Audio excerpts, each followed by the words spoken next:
Hello friends, good morning. आज हम लोग क्लास 10th का आलोक मैथ्स प्रश्न 403 का प्रश्न नंबर 1 हम अध्ययन करेंगे। चलिए ध्यान दीजिएगा, प्रश्न क्या कह रहा है कि दो धनात्मक पूर्णांकों के वर्गों का योगफल 208 दे दिया है। क्या है कि दो धनात्मक पूर्णांकों के वर्गों का योगफल 208, यदि उनमें से बड़ी संख्या का वर्ग छोटी संख्या के वर्ग के 18 गुना है तो छोटी संख्या को x लेते हुए इस कथन को समीकरण के रूप में व्यक्त करना है। क्या करना है? इस कथन को समीकरण के रूप में व्यक्त करना है। तो चलिए ध्यान दीजिएगा। तो माना कि छोटी संख्या बराबर क्या मान लीजिए? x मान लीजिए, क्योंकि क्वेश्चन में कह दिया है छोटी संख्या को क्या लेते चलना है? x लेते चलना है। छोटी संख्या को x लेते हुए चलना है। चलिए, तथा फिर कह दिया क्वेश्चन में कि उनमें से बड़ी संख्या का वर्ग क्या है? कि बड़ी संख्या का वर्ग है। वर्ग का मतलब होता है स्क्वायर। क्या होता है? स्क्वायर। बड़ी संख्या का वर्ग छोटी संख्या के 18 गुना है। कितना गुना है? छोटी संख्या के 18 गुना है। तो छोटी संख्या कितना है? x है। इसी x का कितना गुना है? तो 18 गुना कह रहा है प्रश्न। अब प्रश्नानुसार, अब प्रश्न का जो है प्रथम लाइन पढ़िए। कह रहा है कि दो धनात्मक पूर्णांकों के वर्गों का योगफल 208 दे दिया है। दो धनात्मक पूर्णांकों के वर्गों का योगफल 208 है। दो धनात्मक पूर्णांक है, एक ये हो गया आपका और एक ये हो गया। दोनों का वर्ग कह रहा है। ध्यान दीजिएगा, छोटी ये सिर्फ संख्या है। ये क्या है? छोटी एक संख्या है। और ये x का वर्ग हो जाएगा x स्क्वायर प्लस, फिर कह रहा है ये तो है बड़ी संख्या का वर्ग। ये खुद वर्ग है। क्या है? यह खुद वर्ग ही है। ये 18x हो जाएगा बराबर कितना दे दिया है? 208। कहा है आपको समीकरण के रूप में व्यक्त करने के लिए, तो समीकरण के रूप में व्यक्त कर दिए हैं। अगर आप चाहिएगा तो इसे क्या हल भी कर सकते हैं और x का मान निकाल सकते हैं। चलिए ध्यान दीजिएगा, 2 नंबर प्रश्न क्या कह रहा है? 6500 रुपया को समान रूप में कुछ लोगों के बीच वितरित किया गया है। वितरित का मतलब होता है बंटवारा करना। ये किया गया है। यदि 15 लोग और अधिक हो तो प्रत्येक आदमी को 30 रुपया कम मिलता है। लोगों की वास्तविक संख्या को x लेते हुए इस कथन को समीकरण के रूप में लिखे। तो चलिए ध्यान दीजिएगा। माना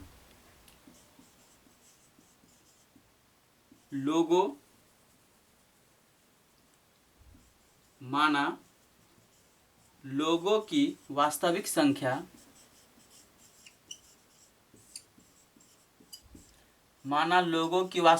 क्या मान लिए? x मान लिए। क्या है? x हम मान लिए। अब ये 6500 रुपया जो है, ध्यान दीजिएगा, ये जो 6500 रुपया जो है इसी x लोगों के बीच में बंटवारा करना है।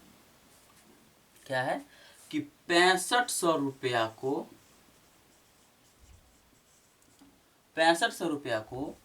x लोगों के बीच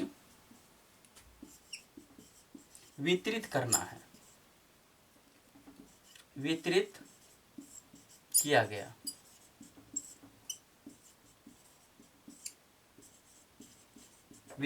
है। लोगों की वास्तविक संख्या हम x मान लिए क्योंकि क्वेश्चन में दिया हुआ है। और फिर कह रहा है कि 6500 रुपया को x लोगों के बीच में बांटना है। ठीक है, तो प्रत्येक व्यक्ति का तो निकलना चाहिए, इसलिए प्रत्येक का हिस्सा कितना आएगा सो ध्यान दीजिएगा। इसलिए प्रत्येक का हिस्सा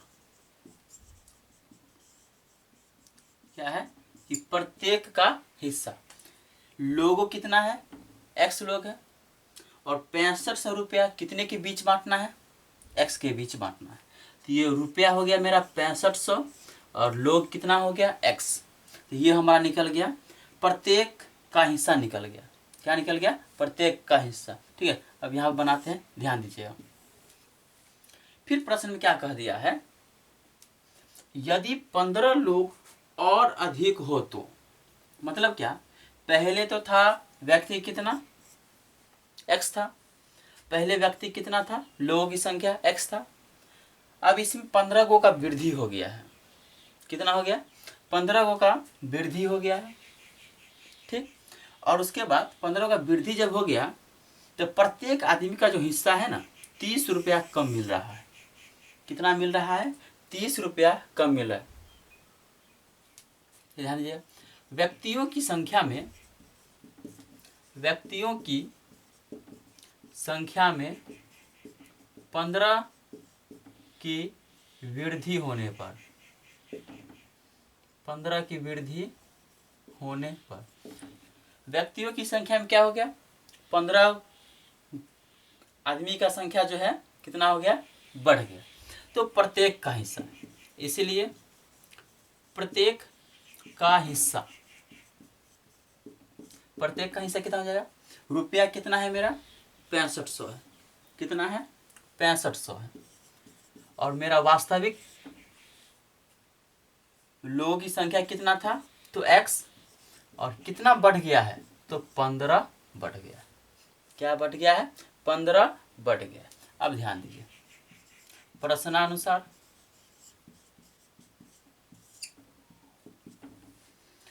6500 रुपया को समान रूप में जब बांटा गया है कुछ लोगों के बीच, तो 15 लोग और अधिक होने पर उससे कितना रुपया कम मिलता है? इतना 30 रुपया कम मिलता है।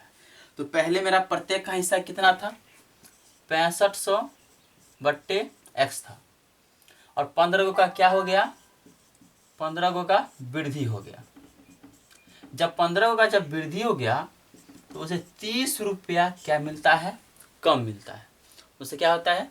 30 रुपया उसे व्यक्ति को कम मिलता है। यहाँ से आप हल करके x और x का मान आप निकाल सकते हैं। प्रश्न में कहा है समीकरण के रूप में व्यक्त करना है, तो सिर्फ समीकरण के रूप में ही व्यक्त कर दिए। चलिए ध्यान दीजिए, अब अगला प्रश्न हम लोग देखते हैं।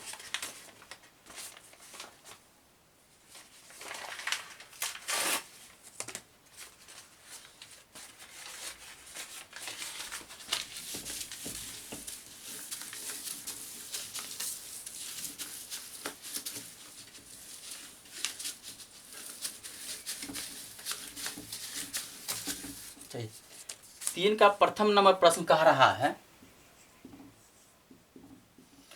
कि दो क्रमागत पूर्णांकों का गुणनफल, दो क्रमागत पूर्णांकों का गुणनफल, दो क्रमागत पूर्णांकों का गुणनफल 5852 है। 5852 है। तो पूर्णांक ज्ञात करें। पूर्णांक ज्ञात करें। चलिए समझिए आप प्रश्न को। कह दिया है कि दो क्रमागत, क्रमागत का अर्थ होता है लगातार, और दो क्रमागत पूर्णांकों का गुणनफल दे दिया है कितना? 5258 दे दिया है। नहीं दिखा दे रहा है क्या? यहाँ पर देते हैं 5852 दे दिया है। क्या दे दिया है? 5258 दे दिया है। तो क्वेश्चन में कहता है पूर्णांक ज्ञात करें। एक और प्रश्न को हम पढ़ देते हैं। दो क्रमागत पूर्णांकों का गुणनफल 5852 है, तो पूर्णांक ज्ञात करें। चलिए ध्यान से, माना दो क्रमागत पूर्णांक,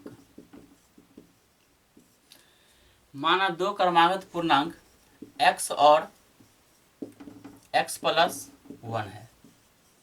क्या मान लिए हम? दो क्रमागत पूर्णांक x और x+1 हम मान लिए। अब प्रश्नानुसार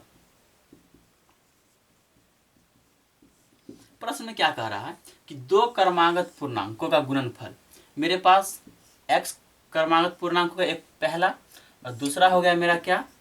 x+1 हो गया। ठीक है, x प्लस 1 हो गया। दोनों का गुणनफल दे दिया है 5852 दे दिया है। कितना दे दिया है? 5852 दे दिया गया। अब यहाँ ध्यान दीजिए, गुना करिए इसको। x को x से गुना करेंगे एक्स स्क्वायर प्लस x को 1 से x हो जाएगा बराबर 5852 हो गया। इसको उठा करके इस पर ले आइए, x square plus x minus 5852 बराबर क्या हो गया? 0। अब इसको या तो आप मूल विधि से हल कर दीजिए, x का मान निकाल दीजिए, या गुणनखंड विधि से निकाल दीजिए। तो गुणनखंड मेथड से हम बनाते हैं, आपको जिस मेथड से बनाने की इच्छा हो बना सकते हैं, स्वतंत्र है। चलिए यहाँ से a का मान आ गया 1, b का मान आ गया 1 और c का मान आ गया -5852। तो a और c को गुना करने पर आया कितना? माइनस में 5852 आ गया।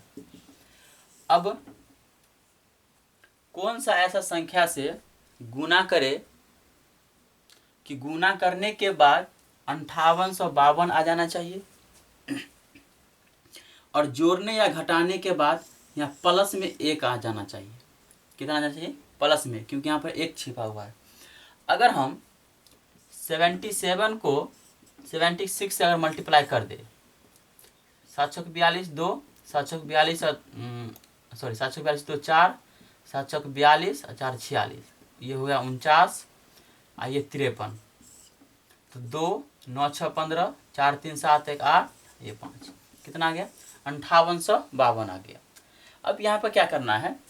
पहले हमेशा जब गुणनखंड जब करते हैं तो पहले बड़ा वाला लेते हैं, उसके बाद छोटा वाला लेते हैं। तो यहाँ पर लिखेंगे एक्स स्क्वायर प्लस 77x और माइनस 76x बड़ा माइनस 5852 बराबर 0 हो गया। अब ध्यान दीजिए, अगर 77 और 76 को गुना करेंगे तो 5852 माइनस में आ जाएगा, और इन 77x में से 76x गया, यहाँ प्लस में x बच जाएगा। अब यहाँ से कॉमन लेंगे तो x कॉमन आएगा, x प्लस 77 हो जाएगा। यहाँ से माइनस 76 कॉमन लेंगे तो x, ये माइनस कॉमन ले चुके हैं तो ये माइनस हो जाएगा प्लस में, और यहाँ पर हो जाएगा 77 बराबर 0। अब दोनों को 0 के बराबर कर दीजिए। एक मिनट रुक जाइए, पहले ये है, ये दूगो हो गया, दूगो का कितना हो जाएगा? 1 हो जाएगा। तो x प्लस 77 ये हो जाएगा x माइनस 76 बराबर 0 हो गया। ठीक है, बराबर क्या हो गया? 0। अब दोनों को 0 के बराबर कर दीजिए। x प्लस 77 बराबर 0, और ये x माइनस 76 बराबर 0। ये x है, ये प्लस उधर गया तो माइनस 77 हो जाएगा, और यहाँ पर ये माइनस उधर गया तो प्लस हो गया। x का मान आ गया माइनस 77 और 76 प्लस में। अब यहाँ से अब दोनों में से कौन सा मान लेना है, अब यह ध्यान देना है। कह रहा है क्वेश्चन में कि दो क्रमागत पूर्णांकों का गुणनफल 5852 है, तो पूर्णांक ज्ञात कीजिए। ठीक है, पूर्णांक जो होता है कभी भी निगेटिव में नहीं होता है, हमेशा पॉजिटिव में होता है। तो x equal to naught minus 77, तो x बराबर 76 से तो दो क्रमागत पूर्णांकों का मान रख दीजिए। अतः दो क्रमागत पूर्णांक, अतः दो क्रमागत पूर्णांक क्या है? आपका मान पहला x है, x बराबर हो जाएगा 76, और दूसरा क्या दिया हुआ है? 1 प्लस x प्लस 1 हो जाएगा 76 प्लस 1 बराबर कितना हो गया? 77। तो आपका दो पूर्णांक कितना हो गया? एक 76 हो गया और एक 77 हो गया।